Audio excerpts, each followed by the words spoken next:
Hi everybody, this is the Math 31 integration review. This is question 6a. We're going to find the area in between these two curves here. Now we're supposed to sketch that first to get an idea of it. I notice that the first one is a parabola that opens up. Okay, it's quadratic, positive, so it's opening up. And then this is a line, just a linear function with a positive slope, so it's going up. Now, I sketched this really quickly on my calculator, so I have an idea of what it looks like. The real issue here is we got to figure out what the points of intersection are. Now, we are referring to just this little area that's completely enclosed by two of them, the finite area here. So, in order to figure out the two limits of integration, what we're going to do here is we're going to solve the system of equations that we've got. So, x squared plus x plus 1 is going to equal x plus 5. And I'll bring those over, and so we're going to get x squared minus 4 equals 0. And that is a difference of squares. And so our two roots here will be negative 2 and positive 2. So we're going to integrate the difference between these two. We're going to find the area between those two functions in between negative 2 and positive 2. So we'll integrate between negative 2 and positive 2.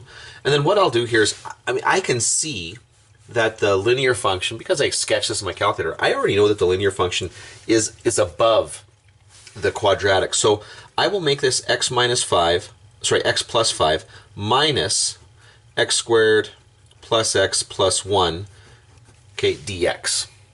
Now, if I don't do this, all that's going to happen here is that the area that I find will have a negative value, and I'll just take the absolute value of that, and I'll be fine. So this will end up being the integral from negative 2 to 2 of negative x squared. X minus x will cancel, 5 minus 1, so it'll be plus 4 dx. Okay, and so here's the area here. So the area is going to equal negative x cubed over 3 plus 4x, and we're going to evaluate that between 2 and negative 2. Okay, now if we plug 2 into this, we're going to get 8 thirds, negative 8 thirds, plus 8. Okay, so what that's going to be negative 8 thirds plus, what is that going to be, 24 thirds. So that's going to be 16 thirds. And from that, we're going to subtract what happens when you plug negative 2 into there. Now, if you plug negative 2 into that, this will end up becoming positive 8 thirds plus 8, okay, sorry, minus 8.